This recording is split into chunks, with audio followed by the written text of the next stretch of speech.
रक्षाबंधनाआधी महाराष्ट्रातील लाडक्या बहिणींना मोठी बातमी समोर आली आहे. सामाजिक न्याय विभागाकडून तब्बल 344 कोटी 74 लाख रुपयांचा निधी महिला व बालविकास विभागाकडे वळवण्यात आला आहे. त्यामुळे रखडलेला हप्ता आता लवकरच खात्यात जमा होणार का? जुलै आणि ऑगस्टचे मिळून 3,000 रुपये मिळणार का? आणि 24 ते 48 तासात पैसे येण्याच्या चर्चेमागे सत्य कारण काय आहे जाणून घेऊया.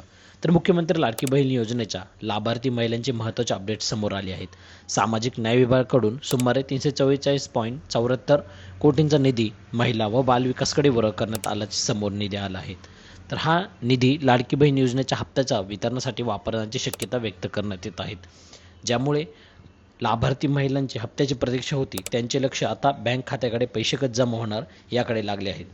तर लाडकी बहीण योजनेअंतर्गत पात्र महिलांना दरमहा 1,500 आर्थिक मदत दिली जाते. त्यामुळे जुलै आणि ऑगस्ट या 2 महिन्यांचे हप्ते एकत्र दिल्यास लाभार्थी महिलांच्या खात्यात 3,000 रुपये जमा होऊ शकतात अशी चर्चा सुरू आहे. मात्र इथे एक महत्त्वाची गोष्ट लक्षात घ्या. सर्वसामान्यांत खात्यात 3,000 जमा करण्याबाबत स्पष्ट अधिकृत घोषणा झाली नाही. त्यामुळे सध्या 3,000 मिळणार काही शक्यता आणि चर्चेत स्वरूपात आहे. तर सध्या सोशल मीडियावर काही बातम्यांमध्ये असा दावा केला जात आहे की निधी वळवल्यानंतर पुढील 24 ते 48 तासापर्यंत लाभार्थ्यांच्या खात्यात थेट पैसे जमा होऊ शकतात.